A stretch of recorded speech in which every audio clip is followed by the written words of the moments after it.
Assalamualaikum warahmatullahi wabarakatuh. Pada kesempatan video kali ini kita akan mengulik kisah-kisah berdirinya Desa Gulan Tepus. Kira-kira kisah-kisah menarik apa yang kita dapat pada kesempatan kali ini, dan sejarah-sejarah apa yang belum kita tahu dalam mungkin dalam beberapa tahun silam sebelum kita lahir dan terbentuknya Desa Gulan. Oke, sekarang saya bersama Kiai Pak Ustadz Masum dan kita akan bertanya-tanya sedikit tentang Desa Gulan Tepus. Oke, Assalamualaikum warahmatullahi wabarakatuh. Waalaikumsalam warahmatullahi wabarakatuh. Kami dari Tepus Channel akan menanyakan beberapa pertanyaan yang kalau boleh tahu nih Pak, kita kan sebagai anak-anak muda yang mungkin belum terlalu update tentang problematika atau berdirinya Desa Gulan Tepus. Mungkin Bapak bisa kasih kami sedikit informasi tentang berdirinya Desa Gulan Tepus. Monggo. Terima kasih. Assalamualaikum warahmatullahi wabarakatuh. Waalaikumsalam. Kepada seluruh masyarakat Gulan Tepus yang saya hormati, terutama juga para generasi muda Dukuh Tepus yang saya sayangi dan saya banggakan. Perlu kami ceritakan atau kami ulas sejarah berdirinya Desa Gulan Tepus. Desa Gulan Tepus itu semula adalah dua desa yang terpisah, Desa Gulan dan Desa Tepus. Desa Gulan punya beberapa dukuh, yaitu ada Dukuh Gulan Jati, ada Dukuh Kerajaan, dan ada Dukuh Kamdowo. Sedangkan Desa Tepus terdiri dari beberapa dukuh juga, ada Dukuh Tepus, Dukuh Ngebong, dan Dukuh Jetis. Nah, terjadinya persatuan Desa Gulan dan Tepus itu terjadi sekitar tahun 1921 Masehi. Nah, sebab-sebabnya disatukannya Desa Gulan dan Tepus adalah jika pemerintahan Belanda itu mengirimkan surat, antara Desa Gulan dan Gulang itu sering tertukar. Sehingga dari pemerintah Belanda membuat kebijakan bahwa untuk Desa Gulan dan Tepus disatukan menjadi satu desa. Nah, kala itu kepala Desa Gulan bernama Mbah Abbas, sedangkan kepala Desa Tepus adalah Mbah Haji Musaleh. Untuk mempersatukan menjadi satu Desa Gulan Tepus itu diadakan kiam atau pilkades, pilihan kepala desa.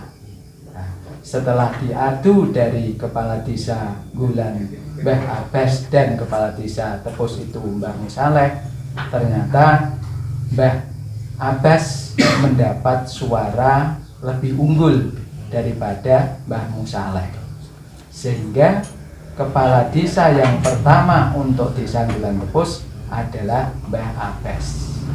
Nah, itulah kejadian nama Desa Gulan Tepus menjadi satu desa.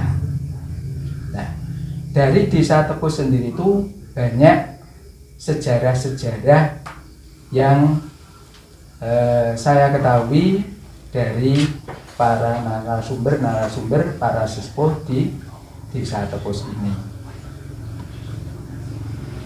Untuk dikatakan nama Desa Tepus itu ada beberapa versi. Yang pertama, Tepus itu dimaknai dengan teken dan pusaka atau pusaka berupa teken. Pusakanya Desa Tepus itu adalah berupa teken atau tongkat. Nah, untuk tongkatnya itu bentuknya seperti apa, terus keberadaannya di mana, nah itu masih misteri. Memang itu memang ada barangnya sungguhan, apa itu hanya berupa kata atau kata sanepo, kata sanepo yang perlu ada dimaknai, tapi itu semua adalah cerita dari orang-orang sepuh dulu. Kemudian versi yang kedua, bahwa Desa Tepus ini yang memberikan nama adalah dari Sunan Muria, karena pada saat itu Sunan Muria mensiarkan agama Islam ke arah selatan Gunung Muria. Nah, keadaan Tepus waktu itu masih banyak berupa rawa-rawa, hanya berupa ada daerah daratan pinggir rawa-rawa itu, dan pada saat itu terkenal di Tepus itu sudah merupakan daerah yang ramai. Tapi itu setelah kedatangan Sunan Muria. Nah, ketika Sunan Muria itu datang ke wilayah ini, Sunan Muria itu melihat seekor burung yang sangat cantik, warna bulunya sangat indah, suaranya. Nah, Sunan Muria itu ingin menangkap burung tersebut, namun burung tersebut jinak-jinak merpati. Ketika didekati kelihatannya mudah ditangkap, tapi ternyata terbang ke tempat yang lain sampai berulang-ulang. Nah, sehingga waktu itu Sunan Muria ini, wong burung kok arep dicekel ketoke gampang, kok ternyata angel. Nah, itu katakan jengkel lah. Terus si burung tadi dipanah dengan jemparing kalau cara Jawa gitu. Nah, itu terus dijembaring, ternyata tidak mengenai burung tersebut, tapi mengenai sebuah pohon yang namanya pohon tepus. Nah, sehingga Mbah Sunan Muria ngendika, besok cara rejaning zaman desa ini menjadi nama Desa Tepus. Nah, itu versi yang kedua. Nah, selanjutnya untuk versi yang ketiga, nih saya agak sedikit lupa gitu. Untuk versi yang ketiga itu adalah ada seorang tokoh agama pengikut Mbah Sunan Kalijogo itu mengembara untuk mensiarkan agama Islam.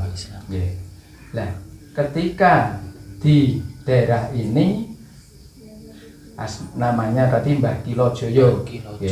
Ketika sampai di daerah ini, ternyata di situ mendengar ada suara harimau kecil itu meraung-raung di sebuah lubang. Nah, harimau yang besar juga bingung karena anaknya terjatuh ke dalam lubang itu. Nah, terus Mbah Kilojoyo ya seorang katakan hampir seperti wali lah, bisa nih wali Allah, bisa berkomunikasi dengan Ibu Macan tadi. Nah, minta tolong Ibu Macan tadi, ini tolong anakku ini tolong diambil dari lubang ini. Nah, si Mbah Kilojoyo menjawab, ya saya bisa menolong anakmu, saya mau menolong anakmu, tapi nanti kalau sudah saya tolong, kamu harus membalas budi saya budi baik saya supaya kamu menjaga anak keturunan saya di daerah ini. Si Ibu Macan tadi siap membantu, sehingga pada akhirnya sampai saat ini pun Dukuh Tepus kadang muncul macan yang ya katakan goib, tapi kadang bisa muncul terutama malam Jumat. Nah, ini dulu itu banyak orang yang kadang ketemu gitu.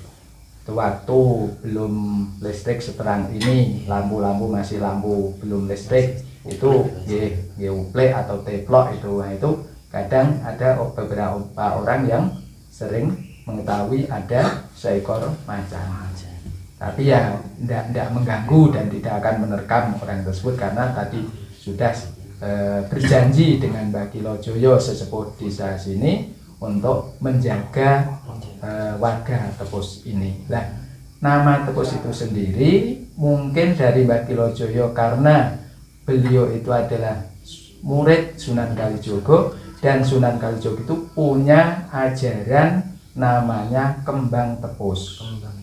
Ya, ini ada sebuah katakan syair itu yang judulnya Kembang Tepus.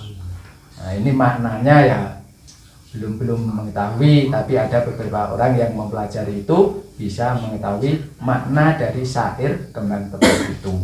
Itulah versi yang ketiga nama Tepus. Selanjutnya ya